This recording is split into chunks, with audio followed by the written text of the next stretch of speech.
Allô, shalom, shalom bien-aimés. Je vous salue dans le beau et précieux nom de Jésus-Christ. Vous êtes avec l'évangéliste Martin Théa de la mission évangélique Amour du Christ.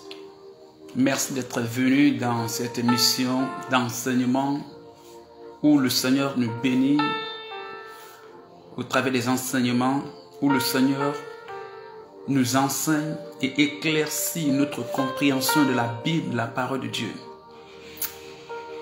Prions au nom de Jésus-Christ. Saint-Esprit de Dieu, merci pour cette parole, pour cet enseignement, cette prédication que tu as pour ton enfant. Dirige-nous, oriente-nous et garde-nous, Saint-Esprit de Dieu. S'il te plaît, purifie nos cœurs, purifie nos pensées, car nous désirons t'entendre et permets que nous puissions t'attendre efficacement. Change notre cœur, change nos pensées, change notre façon de comprendre la parole de Dieu et oriente-nous, éclaire-nous encore dans tes voies parfaites en ce jour. Merci Papa, merci mon Dieu. Je prends autorité sur toute œuvre des ténèbres, toute puissance maléfique qui voudrait s'opposer à la parole de Dieu. Tout ce qui est un obstacle, un blocage, je les réprimande et je les réduis au silence, au nom puissant de Jésus-Christ. Père, viens et agis au travers de moi ce matin. Merci mon Dieu, au nom de Jésus-Christ. Amen. Que le Seigneur bénisse. Merci d'être venu, merci de liker la vidéo. Le Seigneur bénisse. Aujourd'hui, par la grâce du Seigneur, nous allons parler de la victoire sur la tentation. C'est le thème que nous allons développer dans cette vidéo. La victoire sur la tentation. Comment, en tant qu'un chrétien, en tant qu'un nouveau converti ou ancien converti, en tant qu'un chrétien, un croyant en Jésus-Christ, comment est-ce que vous pouvez avoir la victoire sur la tentation de péché, la tentation de tomber dans le péché? Vous êtes tenté de mentir, vous êtes tenté de voler, vous êtes tenté de tomber dans la fornication, c'est-à-dire avoir des copains et des copines. Vous êtes tenté de faire des bars ou bien d'aller boire dans les bars. Vous êtes tenté de fumer la drogue.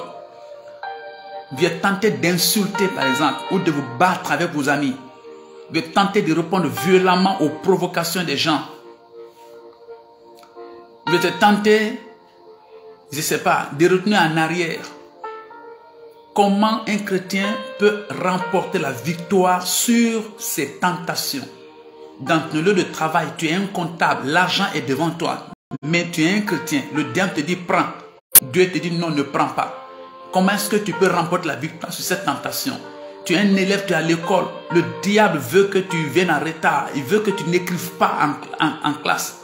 Il veut que tu chômes. Le diable veut que tu insultes les maîtres, les enseignants. Et Dieu te dit non, un enfant de Dieu doit respecter, doit honorer, doit être soumis aux autorités. Il doit venir à l'heure. Il ne doit pas s'absenter, il doit écrire les cours. Vous êtes tenté de fumer parce que vous vous trouvez dans un groupe où tout le monde fume. Vous êtes tenté d'insulter.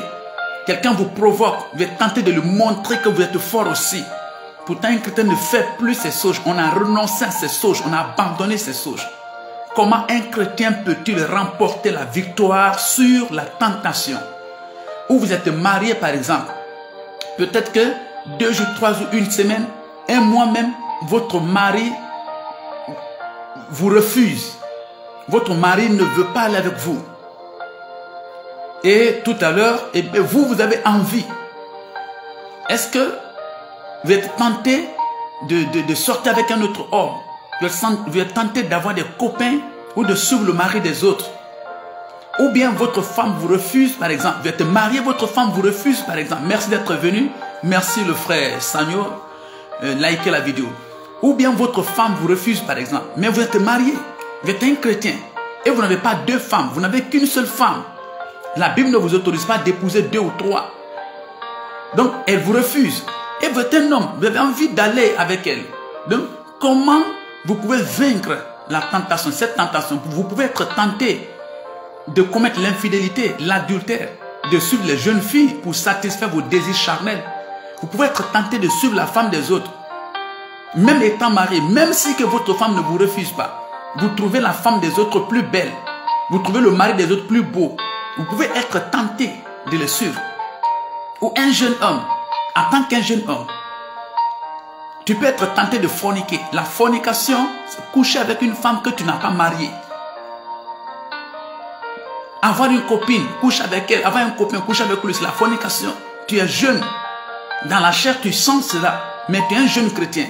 Comment est-ce que tu peux remporter la victoire sur cette tentation? La tentation de voler. Ou bien tu traverses des moments difficiles. Tu traverses des situations difficiles dans ton lieu de travail, dans ton foyer. Pour des enfants, pour la guérison, pour le voyage. Et le diable te tente, il tend un piège devant toi. Il te propose d'aller voir un marabout. Il te propose d'aller voir un féticheur. Il te propose d'aller voir un charlatan. Il te propose d'aller faire des sacrifices aux démons pour t'aider, pour augmenter ta chance. En tant qu'un chrétien, ça c'est une tentation. Parce que le chrétien ne doit pas faire ces choses.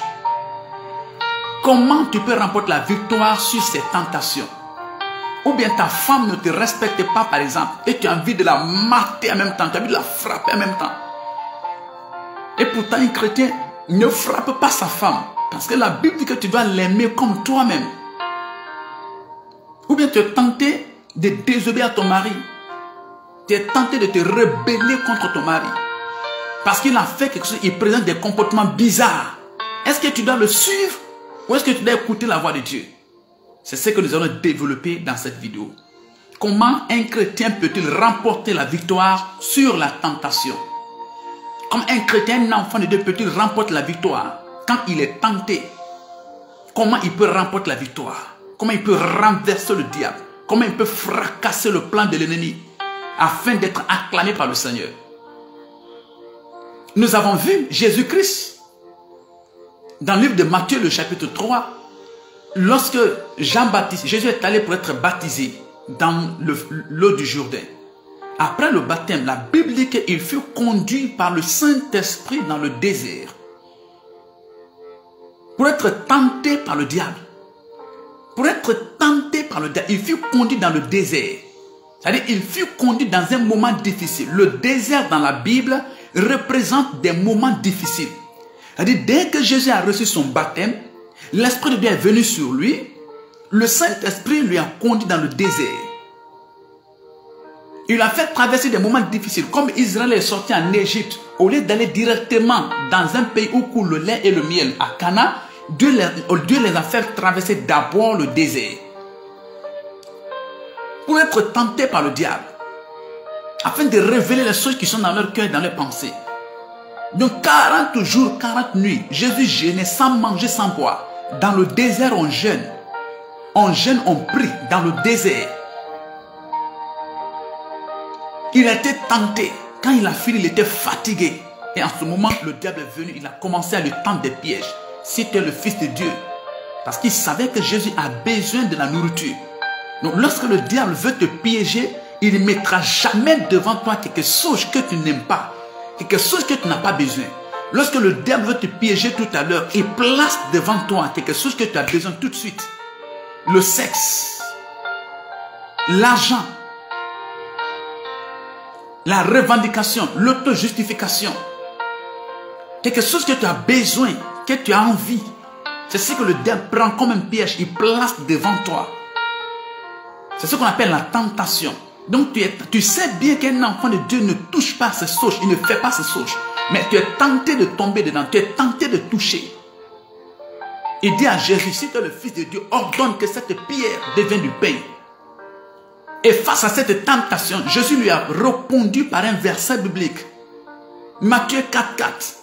Il dit, l'homme ne vivra pas de pain seulement, mais de toute parole qui sortira de la bouche de l'Éternel.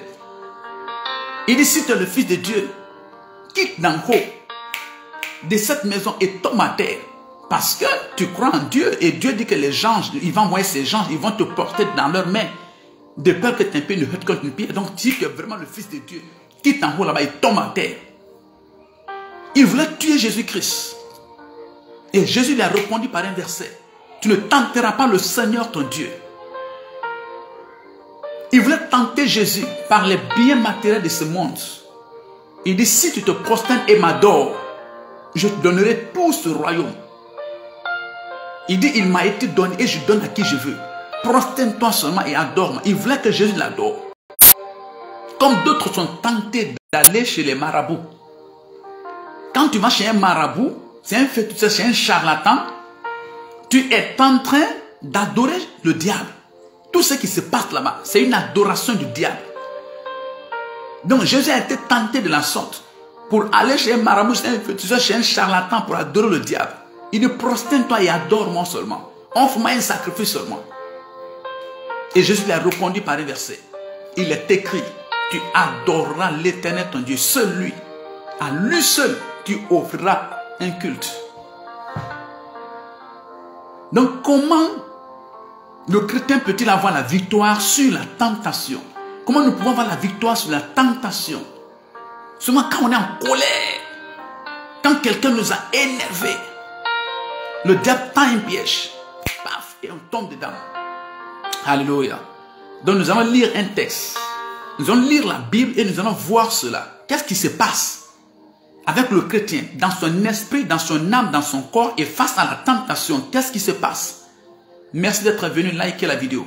Nous lisons dans Galates le chapitre 5, les versets 16 et 17. Prenez votre Bible et notez. Galates le chapitre 5, nous lisons les versets 16 et 17. Qu'est-ce qui se passe dans la vie du chrétien lorsque tu as donné ta vie à Jésus-Christ? Si tu n'as pas donné ta vie à Jésus-Christ, il n'y a pas de combat, il n'y a pas de guerre. La bataille est déjà remportée par Satan. La bataille est remportée par le diable. Si tu n'as pas donné ta vie à Jésus-Christ, il n'y a aucune bataille. La bataille déjà est remportée par... C'est Satan seul qui règne. Dans ton esprit, dans ton âme, dans ton corps, c'est le diable qui règne. Si tu n'as pas donné ta vie à Jésus-Christ comme ton Seigneur et ton Sauveur. Donc, c'est dans cette condition-là que Jésus est venu. La lumière est venue. Dans cette lumière, c'est Jésus possède maintenant ton esprit. Il a arraché ça dans les mains du diable. Et il veut avoir le contrôle de ton âme et de ton corps. Jésus veut non seulement avoir le contrôle de ton esprit, mais le contrôle de ton âme et de ton corps. Pourtant, le diable aussi veut avoir le contrôle de ton esprit, de ton âme et de ton corps. La bataille a commencé. C'est là beaucoup de personnes ne comprennent pas. Ah, quand je n'étais pas encore chrétien, quand je n'avais pas donné ma vie à Jésus-Christ, vraiment tout allait bien, ça allait, ainsi de suite. Mais moi-même, depuis que j'ai donné ma vie à Jésus-Christ, depuis que je viens dans la fête d'église, Jésus là, les choses sont devenues compliquées, ainsi de suite. Ils ne comprennent pas. Ils ne comprennent pas qu'une bataille a commencé. De l'autre côté, tu es esclave de Satan. Tu es sous le contrôle absolu du diable. Esprit, âme et corps, le diable. Tu étais la possession de Satan. Mais maintenant que Jésus est venu dans ta vie, tu n'es plus la possession de Satan. Tu es la possession de Dieu. Dieu possède ton esprit pleinement. Et il veut en même temps posséder ton âme et ton corps. Donc il y a une bataille qui se passe entre ta vieille nature, la vieille nature que tu avais, la nature adamique que tu as toujours, ton âme et ton corps. La nature adamique que tu as, la nature pécheresse, tu as cette nature toujours. Mais maintenant, puisque tu as accepté Jésus-Christ comme ton Seigneur et ton Sauveur, Dieu t'a donné une nouvelle nature. Ce n'est plus la nature d'Adam. C'est la nature de Dieu lui-même. Tu as la nature de Dieu lui-même. La nature de Dieu. Cette nature qui ne veut plus pécher, qui ne veut pas pécher, qui ne veut pas offenser Dieu. Et la nature adamique est toujours là, parce que tu es toujours dans ton corps, tu as toujours ton âme. Donc il y a la bataille entre la nature adamique que tu as et la nature de Dieu que tu as. Un combat permanent, et cela jusqu'à la mort. C'est une bataille qui ne finira jamais. C'est pourquoi je te dis que dans ce monde, nous sommes dans un champ de bataille continue jusqu'à la mort. Même les gens du monde connaissent cette vérité. Ils disent que la vie est un combat, mais ils ne savent pas, ils ne comprennent pas les portées de cette parole. La vie est un combat, la vie est une bataille. Jusqu'à la mort. Tu veux bien manger, tu dois batailler. Tu veux bien t'habiller, tu dois batailler. Tu veux bien vivre, tu dois batailler. Tu veux un bon mari, tu dois batailler. Tu veux une bonne femme, tu dois batailler. Tu veux un travail, tu veux voyager, tu dois batailler. Tu veux être en bonne santé tous les jours, tu dois batailler. La vie est une bataille, un combat. C'est ça qu'ils disent. Et c'est une vérité. Donc, au moment où tu n'étais pas en Christ, au moment où tu n'avais pas donné ta vie à Jésus-Christ comme ton Seigneur et ton Sauveur, il n'y avait pas de bataille. Parce qu'il y avait une seule personne qui t'occupait, qui était ton maître, ton Seigneur et ton Dieu. Tu étais l'esclave de celui-ci. il possédait ton esprit, ton âme et ton corps. Que tu sois conscient ou pas, tous ceux qui n'ont pas donné leur vie à Jésus-Christ comme leur Seigneur et leur Sauveur personnel, il n'y a pas de bataille dans leur vie. Ce qu'ils sont en train de mener, ce n'est pas bataille. Il n'y a pas de bataille là dans leur vie. Ce qu'ils sont en train de mener, il n'y a pas de bataille dans leur vie. C'est le diable qui occupe. Le diable occupe leur esprit, leur âme et leur corps pleinement. Le diable dicte ce qu'ils doivent faire. Le diable dicte ce qu'ils doivent manger, ce qu'ils doivent porter, là où ils doivent aller. Et ils doivent le faire, ils doivent l'obéir. Ils doivent l'obéir. Mais à partir du moment où cette personne écoute la parole de Dieu, elle donne sa vie à Jésus-Christ comme son Seigneur et son Sauveur, l'Esprit de Dieu aussi vient occuper maintenant ton esprit. Ton esprit est réveillé spirituellement. Donc l'Esprit de Dieu habite pleinement ton esprit parce que c'est la partie essentielle de l'homme. En réalité, c'est le véritable homme, l'esprit de l'homme. Il vient occuper cela. Et le diable ne veut pas. Le diable veut occuper tout. Il veut occuper ton esprit, ton âme et ton corps. Mais Dieu lui aussi, puisque tu as accepté, tu l'as invité, Dieu aussi veut occuper tout ton esprit, ton âme et ton corps. Donc il y a la bataille entre le diable et Dieu dans ta vie. Il y a une bataille qui est menée. Maintenant, il dépend de toi de fortifier celui qui doit gagner. C'est toi qui dois fortifier la personne. L'esprit qui doit remporter la victoire. Si c'est le diable, tu vas écouter le diable, tu vas faire les choses du diable, les choses que le diable aime, les choses qui sont contraires à la pensée de Dieu. Tant que tu fais ces choses, tu renforces le diable prend le contrôle. Mais si c'est Dieu, tu écoutes Dieu, tu fais les choses de Dieu. Tant que tu obéis à Dieu et tu t'opposes aux œuvres du diable, tu rends Dieu plus fort dans ta vie. Et ta vie se transforme à l'image de Dieu. Dieu devient plus puissant dans ta vie. Donc, la bataille est menée entre les deux. L'esprit de Dieu et l'esprit de Satan. Et toi, tu es là au milieu. C'est toi qui dois rendre fort l'un. Alléluia. Galates le chapitre 5, les versets 16 et 17, je lis au nom de Jésus-Christ. Il dit, je dis donc, marchez selon l'esprit et vous n'accomplirez pas les désirs de la chair. Verset 17, car la chair a des désirs contraires à ceux de l'esprit et l'esprit a de contraires à ceux de la chair. Ils sont opposés entre eux afin que vous ne fassiez point ce que vous voudrez. Ils sont opposés entre eux afin que vous ne fassiez point ce que vous voudrez. Ils sont opposés entre eux. La chair, c'est ça l'homme ancien, la nature ancienne, la nature adamique, la nature pécheresse que tu as.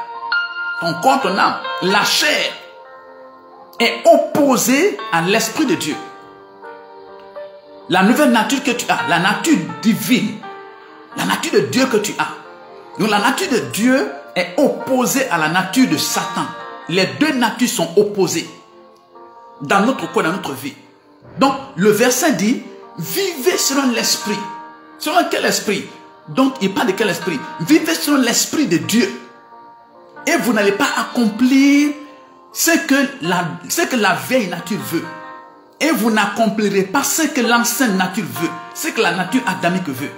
Si vous vivez selon la parole de Dieu, si vous faites ce que Jésus vous demande, alors vous rendrez Dieu plus fort. Et vous n'êtes pas en train d'accomplir les désirs de la chair. C'est comme ça qu'on peut avoir la victoire sur la tentation. Nous allons lire un autre passage. On va lire un autre passage. Romains le chapitre 8, 5 à 8. Romains le chapitre 8, 5 à 8. Je lis au nom de Jésus-Christ. Ceux en effet qui vivent selon la chair s'affectionnent aux choses de la chair. Tandis que ceux qui vivent selon l'esprit s'affectionnent aux choses de l'esprit. Et l'affection de la chair, c'est la mort. Tandis que l'affection de l'esprit, c'est la vie et la paix. Car l'affection de la chair est inimitié contre Dieu parce qu'elle ne se soumet pas à la loi de Dieu et qu'elle ne le peut même pas. Or, ceux qui vivent selon la chair ne sauraient plaire à Dieu. Vous voyez? Donc, il y en a qui vivent selon la chair, il y en a qui vivent selon l'esprit. Je ne parle pas de ceux qui n'ont pas donné leur vie à Jésus-Christ. tous ceux qui ne parlent donner leur vie à Jésus-Christ comme leur Seigneur, leur sauveur personnel, il n'y a pas de débat. Ils vivent selon la chair. Quelle que soit leur impression religieuse, ils vivent selon la chair. Je parle des chrétiens. Je parle des personnes nées de nouveau. Des personnes régénérées. Dans la vie de ceux-là, il y a une bataille entre la chair et l'esprit. Donc, si cette personne-là maintenant, ce chrétien-là maintenant, cet enfant de Dieu-là maintenant, aime les choses de la chair, ça veut dire qu'il vit selon la chair. Mais si cette personne aime les choses de l'esprit de Dieu et fait ces choses, ça veut dire qu'il vit selon l'esprit. Et il dit que celui qui aime les choses de la chair, celui qui marche selon la chair, selon la vieille nature, le succès c'est quoi? La récompense c'est quoi? C'est la mort. Il n'y a pas de profit, c'est la destruction. C'est les pleurs, c'est les larmes, c'est la frustration. Mais celui qui vit selon l'esprit, il dit le fruit c'est quoi? Il dit c'est la vie et la paix. Si vous vivez selon l'esprit de Dieu, vous serez vivant. La vie dans votre mariage, dans votre travail, la vie dans votre esprit, âme et corps. Et vous aurez la paix. La raison pour laquelle tu n'as pas de paix dans ta vie, dans ton lieu de travail, à l'école, dans tes projets, dans ton entreprise, tu n'as pas la paix. C'est parce que tu vis selon la chair. La chair n'apporte pas la paix. C'est l'esprit de Dieu qui apporte la paix et la joie, la vie et la paix. Donc, lorsque vous décidez de vivre selon l'esprit de Dieu, d'obéir à la parole de Dieu, d'honorer Dieu, vous serez vivant et vous aurez la paix. Alléluia. Alléluia. Donc, cette nature pécheresse, cette nature adamique est méchante. Est méchante. Donc, comment nous pouvons remporter la victoire sur cette nature qui veut que nous désobéissions à Dieu? Elle ne veut pas que tu pries. Lorsque c'est le temps de la prière, la nuit, la chair, la nature adamique veut que tu restes couché de 19h jusqu'à 10h du matin. Ça, c'est la chair, c'est la nature adamique. Mais l'Esprit de Dieu veut que tu te lèves la nuit entre 23h et 3h du matin en train de prier. Donc, il y a cette bataille. Dans ton esprit, tu as envie de prier. Mais la chair dit que tu es fatigué, tu as sommeil, tu dois aller au travail. Couche-toi, le lit est doux, dors encore. Donc il y a cette bataille. Maintenant, c'est toi qui décides d'écouter la chair et de rester dans ton lit jusqu'à 10h. Ou c'est toi qui décides de te lever, de te sacrifier, de sacrifier ton sommeil, de prendre une heure de prière. Ou de veiller toute la nuit, ou de méditer la parole de Dieu. Tu vois, il y a cette bataille. La chair voudrait que tu ne te maries pas avant de coucher avec cette femme. La chair veut que tu vives avec elle, sans le mariage, sans payer sa dot, sans la marier. C'est la chair. C'est la chair. Il va te dire non, il parle de mariage ici, où cela est écrit, ainsi de suite. Tu peux coucher avec elle, tu peux vivre avec elle, ainsi de suite. Mais même le monde, même les païens connaissent, et ils appellent ça le concubinage. Même les gens qui ne sont pas religieux, qui sont dans ce monde, ils connaissent qu'il y a ce qu'on appelle le mariage et ce qu'on appelle le concubinage. Et ils savent que le concubinage n'est pas bon. Ils savent que c'est le mariage qui est bon. Même les gens qui ne vont pas à l'église, même les païens, les mondains, les gens qui ne connaissent pas la Bible, ils connaissent ce qu'on appelle concubinage, ce qu'on appelle mariage. Ils savent que le concubinage n'est pas légal. C'est le mariage qui est légal. Comment quelqu'un peut te dire que tu peux vivre avec une femme même si que tu ne l'as pas mariée? C'est la chair. Mais le Saint-Esprit va te dire, paye la dot de ta femme, paye la dot de cette femme-là, épouse-la, un mariage complet, religieux, civil et traditionnel, un mariage complet, épouse-la avant de la mêler chez toi dans ta maison. Ça, c'est l'Esprit de Dieu. La chair va dire, non, c'est pas grave, ça c'est des dépenses inutiles, tout ça là, ainsi de suite, continue seulement, vivez ensemble, faites des enfants, ainsi de suite, continuez de faire des bâtards, ainsi de suite, continuez. Continuez. Mais l'Esprit de Dieu va te dire que non, nous ne sommes pas des enfants illégitimes. Nous sommes des fils d'alliance. Nous devons obéir à Dieu. Tisse l'alliance. Épouse ta femme. Marie-la, paye sa dot. Ça, c'est l'Esprit de Dieu. La chair va te dire non, tu es fatigué aujourd'hui, ne va pas au travail à l'heure. Bon, le patron, il est trop comme ça. Les amis, d'ailleurs, il n'y a pas beaucoup de choses, il n'y a pas grand chose. Reste ici. L'Esprit de Dieu va te dire, prends ton travail au sérieux. Lève-toi et va au travail. Merci d'être venu liker la vidéo. La chair va te dire, non, la fête de l'église, là, tous les dimanches, ainsi de suite, c'est les gens qui n'ont plus rien à faire, ainsi de suite. Tous les dimanches sont à l'église, ils n'ont rien à faire. Ça, c'est la chair qui veut que tu travailles 7 jours sur 7. L'Esprit de Dieu veut que tu sacrifies un jour. Il veut que tu sacrifies le dimanche. L'Esprit de Dieu veut que tu ailles à l'église, va prier. La chair dit non, tu as réunion de village, tu as réunion de famille, ainsi de suite. Et voilà, l'église, tu n'auras rien, mais à la réunion, tu vas avoir des terrains, des maisons, va par là-bas, il y a la réunion en famille. La chair, c'est pourquoi ils n'auront jamais la paix. C'est pourquoi ils n'ont pas la paix. C'est pourquoi ils ne sont pas vivants. C'est pourquoi ils sont frustrés jour après jour. Ils ne s'en sortent jamais.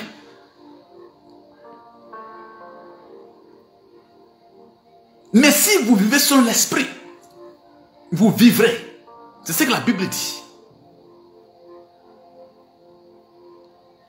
La chair va te dire, l'affaire de dîme là, vraiment, ça ce n'est pas important. Tu as des dépenses à faire, tes enfants sont malades, tu as le loyer à payer, ainsi de suite. Même l'argent est insuffisant, dépenses, Dieu va comprendre. Ça c'est la chair qui parle, c'est la voix de la chair. Elle ne parle pas comme tu entends ma voix comme ça. C'est comme ça elle parle. Dans ton esprit, dans ton cœur, dans ton âme. C'est comme ça elle parle. Maintenant, c'est à toi de dire oui, c'est vrai, la chair, c'est vrai. Et là, tu vas mourir. Et là, tu vas mourir. Mais l'Esprit de Dieu va te dire, sacrifie la 10e partie de ton revenu. Tu as eu 100 000, enlève 10 000 dedans, va donner à Dieu. Tu as eu 1 million, enlève 100 000 dedans, va donner à Dieu. Tu as eu 5 millions, enlève 500 000 dedans, va sacrifier ça à Dieu. Dieu a demandé cela. Ça, c'est l'Esprit de Dieu. C'est la voix de Dieu. Et elle va te dire, obéis seulement. C'est pourquoi il dit dans Malachie 3:10. Et verset suivant, il dit, mettez-moi de la sorte à l'épreuve et vous verrez. Et vous verrez. Donc l'Esprit de Dieu va te dire, fais seulement ce que Dieu dit et tu vas voir. Obéis seulement ce que Dieu dit et tu vas voir. Donc il y a cette bataille entre la chair et l'esprit. Il y a cette bataille. Maintenant c'est à nous. Nous sommes placés là. L'esprit humain est placé là. L'homme est placé là. C'est à nous de choisir. C'est pourquoi il dit, j'ai mis 2 chemins devant toi. Le mal et le bien. Il dit, mais moi qui t'ai créé, moi ton Dieu, choisis le bien. Donc choisis l'esprit. Entends la voix de l'esprit. La chair va te dire, la femme là, tu sais qu'elle te refuse. Donc, comme elle te refuse, tu peux avoir des copines dehors. Tu peux coucher avec n'importe quoi, ainsi de suite. Tu peux être infidèle parce qu'elle te refuse. Divorce d'ailleurs, tu peux la frapper, tu peux l'insulter. Et l'Esprit de Dieu va te dire, non. Aime ta femme comme toi-même. Aime ta femme comme toi-même. Demeure fidèle. La Bible dit que le fruit de l'Esprit, c'est la fidélité.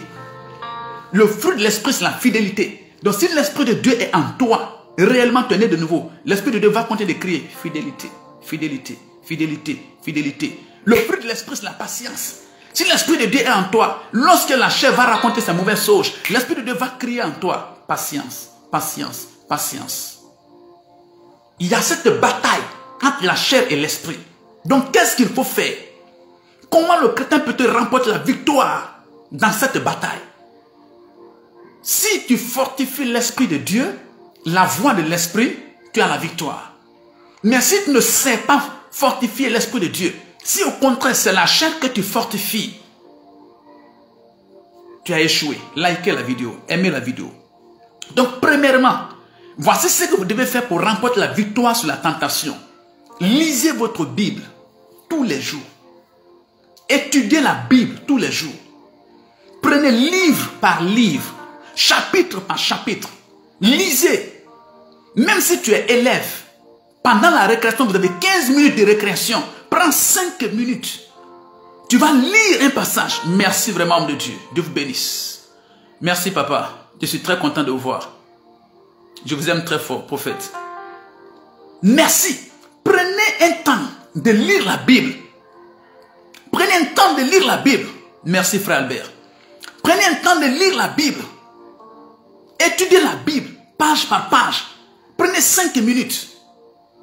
Même dans votre lieu de travail, à la maison, partout. C'est pourquoi il dit à Josué, Josué chapitre 1, verset 8, que ce livre de la loi ne s'écarte point de ta bouche. Que cette Bible ne s'éloigne pas de ta bouche. Il dit médite-la jour et nuit. Médite cette parole jour et nuit.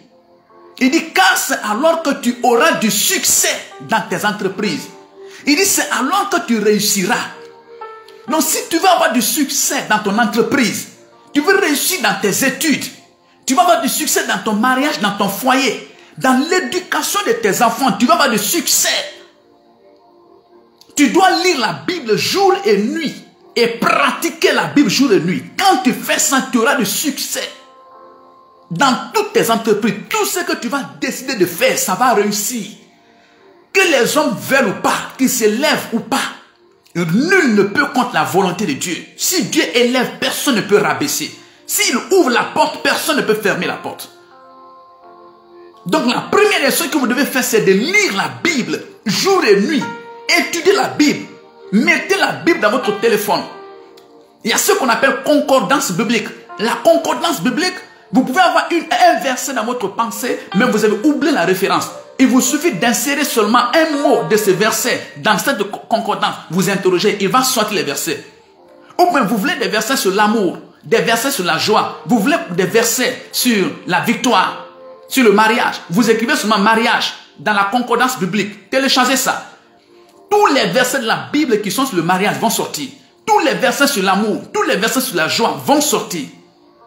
Étudiez la Bible jour et nuit. Méditez cette parole. Donc c'est la première des choses. Pour celui qui veut remporter la victoire sur la tentation. Imaginez-vous si Jésus ne connaissait pas la Bible. Le diable lui dit, si tu es fils de Dieu, ordonne que cette pierre devienne du pain. S'il ne connaissait pas la Bible, il allait tomber dans ses pièges. Le diable lui dit, si tu es fils de Dieu, quitte en haut, tombe à terre. S'il ne connaissait pas la Bible, il allait tomber dans le piège. Le diable lui dit, prosterne-toi et adore-moi, et je te donnerai toute cette richesse du royaume. S'il ne connaissait pas la Bible, à part de ce qui est écrit, il serait tombé dans ce piège. Mais comme il connaît la Bible, il a étudié la Bible. Regardez, de 0 jusqu'à 33, jusqu'à 30 ans. Jusqu'à 30 ans, il étudiait la Bible. Jusqu'à 30 ans, merci, soyez bénis. Il étudiait la Bible. 30 ans, il lit la Bible, il étudie. Il connaissait parfaitement la parole de Dieu. Donc c'est pourquoi il dit, il est écrit, l'homme ne vivra pas de pain seulement, mais de toute parole qui sort de la bouche de Dieu. Il dit, il est écrit, tu adoreras seulement l'Éternel ton Dieu, et c'est à lui seul que tu offriras un culte. Il dit, il est écrit, tu ne tenteras pas le Seigneur ton Dieu, parce qu'il connaît parfaitement ce qui est écrit, il connaît la parole de Dieu. Donc c'est la première des choses. Si vous voulez remporter la victoire sur la tentation, merci frère Gonto, le Seigneur vous bénisse. Si vous voulez remporter la victoire sur la tentation, vous devez étudier la Bible jour et nuit. Vous devez la méditer. Elle va vous rendre fort. Dieu vous bénisse, je vous aime aussi. Mais tout chrétien, tout enfant de Dieu, tout serviteur de Dieu qui n'a pas ce programme de lire la Bible, d'étudier la Bible, toute personne, tu vas tomber dans la tentation. Tu vas tomber dans la tentation. Donc pour remporter la victoire sur la tentation, la première des choses, vous devez étudier votre Bible. Nous allons lire un passage. Tournez votre Bible. Le psaume 119, le verset 9. Tournez votre Bible s'il vous plaît. Le psaume 119, le verset 9. Si vous êtes là, tournez votre Bible. Le psaume 119, le verset 9. Je lis au nom de Jésus-Christ. Nous allons bientôt finir. Restez connectés. Le psaume 119, le verset 9. Je lis au nom de Jésus-Christ. Il dit, comment le jeune homme rendra-t-il pur son sentier en se dirigeant d'après ta parole? Vous voyez? Comment le jeune homme, en tant que jeune comme ça, tu ne sais pas, tu n'as pas l'expérience de la vie, des études, de l'entreprise, de la famille, tu n'as pas l'expérience. Pourtant, c'est ton parcours. Comment tu dois marcher pour ne pas tomber dans les fossés, pour ne pas cogner ton pied? Il dit c'est en se dirigeant d'après ta parole. Bon, maintenant, si tu ne connais pas cette parole, si tu n'étudies pas cette parole, si tu ne lis pas cette parole, comment tu peux te conduire conformément à cette parole? Ce n'est pas ton père qui est ton ennemi. Ce n'est pas ta mère qui est ton ennemi. Ce n'est pas ton mari, ta femme, ni tes enfants. Ce n'est pas ton oncle, ce n'est pas ton tuteur. Ton ennemi, c'est toi-même. C'est toi-même. Parce que tu es ignorant de certaines choses. Parce que tu ne lis pas la Bible jour et nuit. Tu ne pratiques pas ce qui est écrit. C'est ce qui fait que tu souffres. Lisons le verset 11. Le psaume 119, le verset 11. Il dit, je serre ta parole dans mon cœur afin de ne pas pécher contre toi. Je serre ta parole dans mon cœur pour ne pas pécher contre toi. Donc lisez la Bible. Récitez des versets bibliques. Même si c'est un verset par semaine, c'est bon, chrétien. Dieu va te parler, va t'encadrer, va te protéger. Au travers de ces versets, face à des situations que tu ne sais pas comment faire, tu es confus, le Saint-Esprit va piquer ces versets dans ta tête, dans ton esprit. Paf, tu dis, voilà, j'ai une idée. J'ai une idée. Cette idée, c'est le Saint-Esprit. Merci d'être venu, mon fils. Likez la vidéo. Lisez la Bible jour et nuit. Mémorisez des versets bibliques, des passages bibliques, des versets bibliques qui touchent votre cœur. Comme ça, vous aurez la victoire sur la tentation. Je vous aime très fort, mon fils. Donc, c'est la première des choses à faire. Tout chrétien, tout enfant de Dieu qui veut remporter la victoire sur la tentation doit lire la Bible, doit lire, doit étudier la parole de Dieu. Et cette personne doit mémoriser les versets bibliques par lesquels le Saint-Esprit a touché son cœur. Tu lis le passage, mais il y a un verset qui est là, qui te touche vraiment, qui touche vraiment ton cœur. Tu relèves ce verset, tu mémorises ce verset. Tu gardes ce verset dans ton cœur. Il dit, je serre ta parole dans mon cœur afin de ne pas pécher contre toi. La deuxième des choses, priez sans cesse. Priez sans cesse. Priez sans cesse. Hébreux 16, Hébreux 4, 16. Je cite, approchons-nous donc du trône du Dieu de la grâce avec assurance pour être secourus au bon moment. Approchons-nous donc du trône du Dieu de la grâce avec assurance pour être secouru au bon moment. Vous savez, il y en a qui pensent que Jésus est toujours à la croix. Jésus n'est pas à la croix. Jésus est assis sur un trône. Là où il est assis sur un trône. Et le trône là, son nom, c'est la grâce. Donc, qu'est-ce qu'on fait? Là où il est assis, il fait grâce aux gens, aux pécheurs, aux gens. Il fait grâce à quiconque vient à lui, il fait grâce. Il est assis sur ce trône. C'est pourquoi la Bible dit dans Hébreux 4, 16, approchons-nous donc du trône de la grâce avec assurance. Ayez confiance. Il dit pour être secouru au bon moment. Alléluia. Alléluia. Merci bien-aimé. Merci bien-aimé. Approchons du trône de la grâce. Donc, on doit prier. S'approcher du trône, c'est pour faire quoi? Tu t'approches du trône de Jésus pour faire quoi? C'est pour demander quelque chose. C'est ça qu'on appelle la prière. C'est pour demander la victoire dans tes études, dans ton mariage, dans ton foyer, autour de toi. C'est pour demander la guérison. C'est pour renverser les plans de Satan. C'est ça qu'on appelle la prière. Donc, on s'approche du trône de la grâce pour être secouru au bon moment. Lorsque vous priez, vous serez secouru au bon moment. Votre travail sera secouru au bon moment. Mais lorsque vous ne priez pas, non, vous ne pouvez pas être secouru au bon moment. Ça sera le médecin après la mort. Donc, c'est la deuxième chose pour éviter la victoire de la tentation. Beaucoup parmi vous maintenant, merci Mariam, merci. Beaucoup parmi vous la nuit, alors que tu dormais, tu as vu dans ton rêve des cacas. Tu t'es vu dans les douches. Tu t'es vu dans un véhicule qui a fait un accident. Tu t'es vu dans une forêt. Tu t'es vu dans l'eau. Alors que tu dors là, entre 1h, 2h, 3h, 4h, les sorciers sont en train de survoler, de jeter des mauvaises choses dans ta vie, dans ton travail. C'est leur travail. Ils ne se fatiguent pas tous les jours. Donc c'est pourquoi tu dois prier tous les jours. C'est pourquoi la Bible dit prier sans cesse. Un esprit ne se fatigue pas. Ces sorciers, ces sorcières, ces démons-là, ils ne se fatiguent pas. Et quand ils ont fait ça, si tu n'as pas prié, tu n'as pas détruit ces rêves sataniques, ces rêves démoniaques, tu te lèves, tu vas au travail, tu dis une petite parole, tout le monde est fâché contre toi. Même si c'est avec une bonne intention, tu dis une petite parole, tu prends une petite décision, tout le monde est fâché contre toi. Tu es rejeté, tu es repoussé, tout est bloqué dans ta vie. Toi-même, tu sens que ça ne va pas, tout est bouclé, tu ne sais pas où tu vas aller. Soit c'est la maladie, ainsi de suite. Donc, tu vas tomber dans la tentation. Et la Bible dit, merci bien-aimé, la Bible dit, le Seigneur a dit, il dit, veillez et priez pour ne pas tomber au pouvoir de la tentation. Bien-aimé, la tentation a un pouvoir. La tentation a un pouvoir. C'est pourquoi il dit, veillez et priez pour ne pas tomber au pouvoir de la tentation. Ça veut dire que celui qui ne veille pas, qui ne prie pas, cette personne va tomber au pouvoir de la tentation. Si vous ne priez pas, vous allez tomber au pouvoir de la tentation. Mais si vous priez, vous aurez une force spirituelle. Et lorsque la tentation va venir, vous êtes plus fort que la tentation. Elle ne peut pas vous renverser. C'est pourquoi Jésus a eu la force de renverser le diable. Parce qu'il était dans le jeûne et dans la prière. 40 jours, 40 nuits dans le désert. Donc lorsque le diable est venu avec ses tentations, Josué avait déjà la force spirituelle. Physiquement, il était fatigué, il était affaibli. Mais spirituellement, il y avait la force spirituelle. Donc il a résisté à cette tentation. La deuxième des choses pour remporter la victoire sur la tentation, c'est que vous devez prier jour et nuit. Même si c'est 5 minutes, assez, vous commencez à prier par l'esprit. Si vous avez déjà reçu le baptême du Saint-Esprit, priez en langue. Même si c'est 1 minute, 2 minutes. Commencez déjà à appliquer le sang de Jésus. Je couvre ma vie par le sang de Jésus, mon travail, ma journée, mon mari, ma femme, mes enfants, mon voyage. Je couvre tout par le sang de Jésus. Lorsque vous priez continuellement, ne manquez pas les dimanches. Ne manquez pas l'église. Dans les programmes, dans les conventions. Lorsque vous êtes continuellement là, vous priez de tout votre cœur, vous aurez la force. Lorsque la tentation va venir, vous allez résister à la tentation. Troisième des choses. Hébreux, nous lisons Hébreux 10, 24 à 25. Tournez votre Bible. Tournez votre Bible. Tournez votre Bible. Alléluia. Je vais juste citer cela. Hébreux 10, 24 à 25. Est-ce qu'il va être là?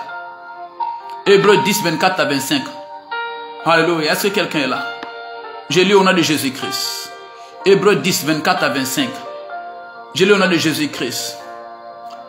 Merci. Il dit, veillons les uns sur les autres pour nous exciter à la charité et aux bonnes œuvres. Il dit, n'abandonnons pas notre assemblée, comme c'est de la coutume de quelques-uns, mais exhortons-nous réciproquement, et cela d'autant plus que vous voyez s'approcher le jour.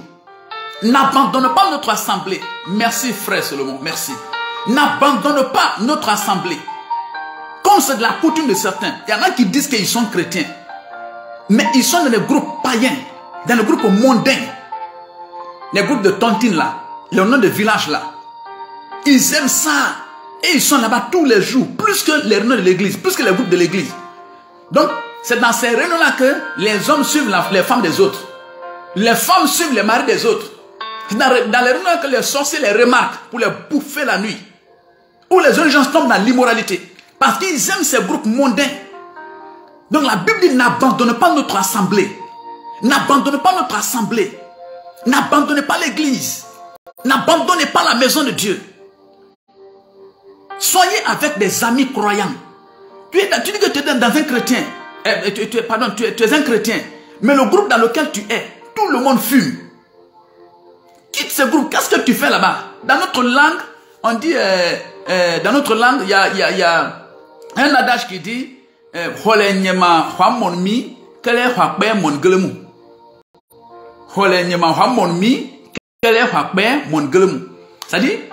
le lézard dit qu'il ne mange pas le riz, mais il ne finit pas dans le grenier. Tu dis que tu ne manges pas le riz, qu'est-ce que tu fais dans le grenier? Tu dis que tu ne fumes pas, qu'est-ce que tu fais dans le groupe des fumeurs? Tu ne te drogues pas, qu'est-ce que tu fais là-bas? Tu ne forniques pas, qu'est-ce que tu fais dans ce groupe? Tu dis que tu ne bois pas, qu'est-ce que tu cherches dans le groupe des buveurs? Sois dans l'assemblée des croyants, des gens qui ont la crainte de Dieu, des gens qui aiment Dieu. Sois dans ce groupe. C'est pourquoi tu tombes dans la tentation. C'est pourquoi tu tombes dans la tentation. Donc pour avoir la victoire sur la tentation, vous devez être dans le groupe des croyants. Des chrétiens nés de nouveau, des chrétiens matures, transformés. Des gens qui sont vraiment la lumière. Vous devez être dans leur groupe. Quittez ces groupes païens, ces groupes mondains. Sinon vous allez tomber toujours dans la tentation. Alléluia. Alléluia. Cinquièmement, travaillez pour le Seigneur. Travaillez pour le Seigneur. Travaillez pour le Seigneur. Travaillez pour le Seigneur. Et je termine par là. Travaillez pour le Seigneur. Si vous travaillez pour le Seigneur, vous allez éviter la tentation. Vous allez éviter de tomber. Vous donnez la victoire sur la tentation. Faites quelque chose pour le Seigneur. Même si vous êtes un ministre, même si vous êtes un gouverneur, même un président, même un préfet, personne n'est plus grand que Dieu. Étant à l'église, ne vous contentez pas de venir le dimanche et vous asseoir dans les fauteuils. Cherchez à faire quelque chose pour Dieu. Soutenez l'équipe d'évangélisation, l'équipe d'intercession. Soutenez les pasteurs, les fidèles. Travaillez pour Dieu. Faites un travail pour Dieu. Quand c'est comme ça, vous aurez la victoire. Donc n'oubliez pas, pour remporter la victoire, premièrement, un enfant de Dieu doit lire la Bible, étudier la Bible. Deuxièmement, un enfant de Dieu doit prier. Troisièmement, tu dois fréquenter le groupe des croyants. Et quatrièmement, tu dois travailler pour le Seigneur. En faisant cela, chaque fois que la tentation vient, tu auras la victoire. Que le Seigneur te bénisse. Que le Seigneur te bénisse. Je veux prier pour toi. Seigneur, merci pour ton fils. Merci pour ta fille qui m'écoute, qui me suit maintenant. Je prie pour lui. Pardonne-le, Seigneur, de son ignorance.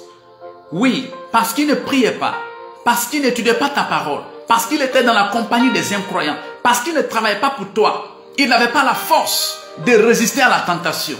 Mais maintenant, Seigneur, tu l'as éclairé, tu l'as sorti dans l'ignorance. Je prie pour lui, ô Seigneur, renouvelle sa force afin de marcher à partir d'aujourd'hui dans ta victoire. Afin d'étudier ta parole, de lire la Bible jour et nuit, de la pratiquer. Renouvelle sa force afin de marcher dans tes voies, de prier sans cesse. Renouvelle sa force afin de travailler pour toi, de te servir. Renouvelle sa force afin de quitter des groupes païens et de rentrer, Seigneur, dans l'assemblée des croyants, afin que tu le bénisses. Merci, mon Dieu. Je renverse tous les pièges du diable, tous les pièges que l'ennemi a tendus devant toi, devant ton travail, devant ton mari, ta femme et tes enfants. Alors que tu entends cette parole, je les renverse au nom de Jésus-Christ. Tous les rêves sataniques, les envoûtements du diable, alors que tu dormais, tout ce que l'ennemi est venu s'aimer dans ta vie, je les détruis au nom de Jésus-Christ. Je les remplace par le contraire. Je te déclare libre au nom puissant de Jésus-Christ. Merci, mon Dieu. Reçois la grâce de Dieu. Que le Seigneur vous bénisse. C'était votre frère, l'évangéliste Martin Théa, de la mission évangélique Amour du Christ. Merci à tous ceux qui ont aimé cette vidéo, qui ont liké la vidéo, partagez la vidéo au maximum. La sœur Mariam Chérif, je suis très content que tu sois là. Merci le frère Samuel, le frère Benjamin et tous les autres. Dieu vous bénisse, mon fils Alexis. Le Seigneur vous bénisse. À la prochaine. Merci.